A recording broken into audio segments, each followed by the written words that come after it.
As a freelancer, constantly evolving is extremely crucial in a fast-changing digital world where you are basically competing against the best of the best from around the world. You cannot afford to be left behind. So here are 9 things you must do at the start of every new month as an Upwork or Fiverr freelancer to stay ahead and ensure constant supply of work.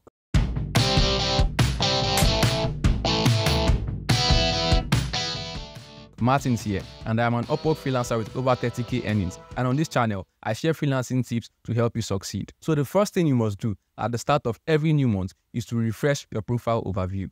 As a freelancer, your profile overview is one of the most important aspects of your profile. It is the first thing potential clients see when they visit your profile, and it is important to ensure that it is up to date and accurately reflects your skills and experience. Here are some tips to help you refresh your profile overview. Take some time to read through your current profile overview and identify any areas that need improvement. Consider whether it accurately reflects your skills and experience and whether it is engaging and easy to read. Make sure you don't start by telling the client your name. It is boldly highlighted to them by Upwork already. Moreover, they clicked on your name to get on your profile. So you do not need to waste valuable space meant to be used to convince the client of your expertise on saying what is already obvious. Make sure the first few sentences are catchy, professional, and can hook anyone at first glance. If you have gained a new skill or experience since your last updates, be sure to include them in your profile overview. Also, make sure to take note of keywords, which we'll be talking about later in the video. I will be revealing how to research for keywords that will ensure you keep getting jobs and invites. But with the recent updates by Upwork, I am not quite sure how effective keywords are right now, and I discussed that in another video. Click the link above to watch that video, but not without finishing this. I'll also be leaving a link in the description. Another thing you need to include in your profile overview is highlighting your unique selling proposition. Your profile overview should highlight what sets you apart from other freelancers. Consider what makes you unique and how you can showcase this in your profile overview. Make sure to also keep it concise. Your profile overview should be straight and to the point. Avoid using jargon or technical terms that potential clients may not understand. For example, let's say you are a writer of medical scripts and articles. Instead of writing hyperchloremia, which will most likely confuse clients not very well versed in the medical field, why not make it easier to understand by simply saying high cholesterol? Cholesterol is a much easier word to pronounce and understand. Plus, a client looking for things related to the keyword will most likely search for high cholesterol rather than hyperchloremia. So please, make life easier for yourself and for all of us. Focus on communicating your skills and experience in a clear and concise manner. Your profile overview should also be written in a friendly and approachable tone. This will help potential clients to feel more comfortable reaching out to you and can help you build trust. The next thing you need to do at the start of every new month is to request feedback from clients. As a freelancer, requesting feedback from clients is an important step in improving your skill and services. Feedback from clients can help you identify areas where you need to improve and also show potential clients that you are committed to providing quality work. When requesting for feedback from clients, be specific about what you want feedback on. For example, you can ask for feedback on the quality of your work, your communication skill, or your response rates. Also, make sure to use a friendly tone. Using a friendly and approachable tone will help to put them at ease and encourage them to provide honest feedback. You can also add some spice by offering an incentive for clients who provide feedback. This can be in the form of a discount on your service or a free consultation. This will show that you value their feedback and are committed to providing value to your clients. I did that once. I had a client whom we worked with for almost 6 months, and he hardly ever gave feedback on the almost 30 projects we worked on together. So after the project, I approached him with a discount on our next partnership if he can use a couple of minutes to drop feedback on some of the projects. He did so, and that helped to improve my job success score greatly. Remember, don't tell them the feedback to give. Simply ask for feedback and let them be honest. If you don't hear back from a client after requesting for feedback, don't be afraid to follow up. Send a friendly reminder and ask if they've had a chance to review your request. This can help to keep you on top of their mind and increase your chances of getting feedback.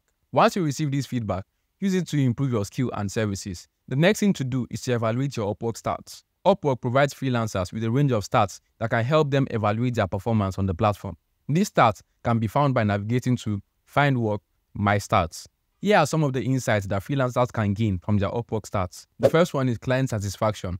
Upwork provides freelancers with a client satisfaction score, which is based on the feedback gotten from clients. This score can help freelancers identify areas where they need to improve. The second one is responsiveness to invitations. Upwork tracks how quickly freelancers respond to invitations from clients. This can help freelancers identify areas where they need to improve their response time and increase their chances of getting new work. The third one is engagement with clients or analytics. Upwork tracks how clients engage with freelancers after receiving their proposals. This can help freelancers to identify if their proposal writing is effective enough or not. The next thing you need to do is to reach out to a couple of past clients. Reaching out to past clients is a great way to stay top of their mind and potentially get new work. Here are some tips to help you reach out to past clients. When reaching out to past clients, consider offering something of value to them. This can be in the form of a free consultation or discount on your service. This will show that you value their business and are committed to providing value to your clients. Also, when reaching out to past clients, be sure to personalize your messages. Reference the work you did for them and ask how their business is doing. This will show that you remember them and their business and can help to build a stronger relationship. Your message should be to the point. Don't overwhelm them with too much information or ask for too much of their time. Instead, focus on communicating your message in a clear and concise manner. If you don't hear back from a past client, don't be afraid to follow up. The fifth thing you need to do at the start of every new month is to review your pricing and rates. Pricing is very important when it comes to attracting clients, as it can make or break a freelance business. It is essential to review your pricing and rates regularly to ensure that they are competitive and reflect the value of your service. Determine your pricing objective before you can review your pricing and rates. This could be to maximize profit or attract new clients. For instance, if you are a new freelancer looking to get established on the platform, then your pricing objective will most likely be to attract new clients, so your rates need to be as competitive as possible. Sometimes you need to build from the ground to the top. Research what your competitors are charging for that work and let your rates be a slight bit lower than theirs. But make sure you can do the job just as well or even better than these established freelancers. If you are already established and have enough jobs and clients, then your marketing objective will most likely be to maximize profit. You can decide to raise your rates, and this will help you earn more by doing less. Also, make sure you are providing true value to your clients so they will not mind the rate increase. Once you have determined your pricing objective, you can then develop a pricing strategy that aligns with your goals. When reviewing your pricing and rates, it is important to consider your cost. These include your time, materials, and other expenses associated with providing your service. Be sure to factor in all your costs when determining your pricing. Use the good, better, best approach. The good, better, best approach involves offering 3 pricing tiers for your service. In this case, the approach is the project catalog. This can help clients to choose the level of service that best meets their needs and their budgets. If you don't know what the project catalog is, I touched on it in one of my videos, and you can watch it with the link above. With a well-planned pricing strategy, you can attract more clients and grow your freelancing business. The next thing you need to do at the start of every new month is to update your portfolio. Your portfolio is a great way to showcase your skills and experience to potential clients. It is important to keep your portfolio updated and relevant to ensure that it accurately reflects your current skills and experience. Take some time to review your current portfolio and identify any areas that need improvement. Consider whether it accurately reflects your current skill level and experience, and whether it is engaging and easy to navigate. For example, if you are a video editor like me, you will know that CapCut and short-form content are the new in-demand thing. The wise thing to do is to include your best short-form video samples in your portfolio. If you have completed new projects since your last update, be sure to add them to your portfolio.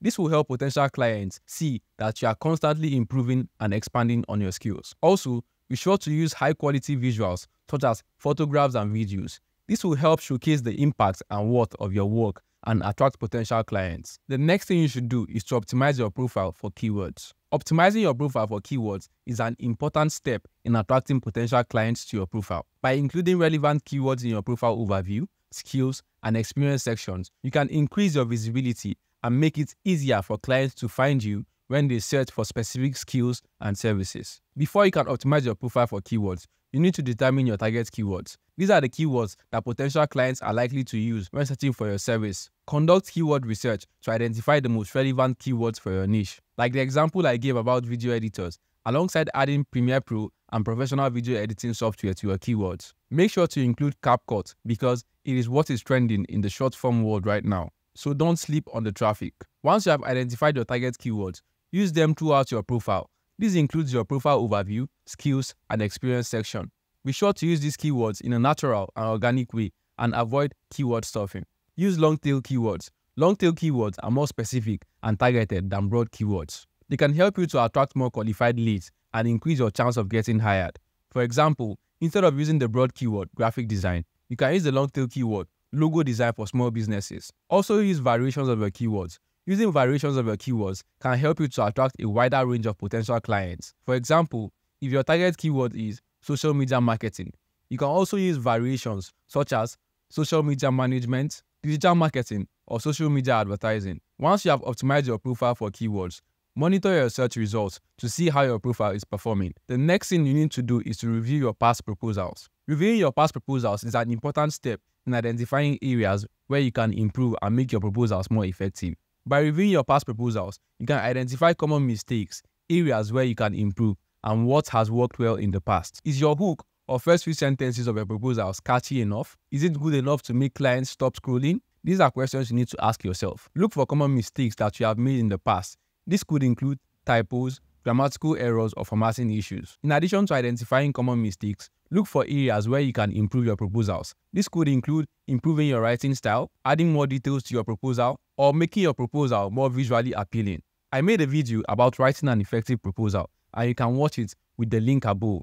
I'll also be leaving the link in the description. Keep track of your successes. This can help you to identify what has worked well in the past and replicate that success in future proposals. And finally, the last thing you need to do every new month is to learn a skill to complement your niche. Expanding your skill set by learning a new skill that complements your niche is a great way to attract new clients and provide more value to your existing clients. By learning a new skill, you can differentiate yourself from other freelancers and offer a wider range of service. Before you can learn a new skill, you need to determine your target skill. This could be a skill that complements your existing niche or a skill that you are interested in learning. Conduct a research to identify the most relevant skills for your niche. There are many online resources available that can help you to learn a new skill. These include online courses, tutorials, and webinars. Consider using these resources to learn a new skill at your own pace. Practice, practice, practice. Learning a new skill takes time and practice. Be patient with yourself and commit to practicing your skill regularly. This will help you to develop your skill and become more confident in your abilities. Once you have learned a new skill, be sure to update your portfolio to showcase your new skills and services. In conclusion, as a freelancer, it is important to stay on top of your game. By following these 9 tips at the start of every new month, you can help improve your performance on Upwork or Fiverr and attract more clients to your freelance business. That's it for today's video. If you found this video helpful, don't forget to hit the subscribe button and give it a thumbs up. I will see you in the next one.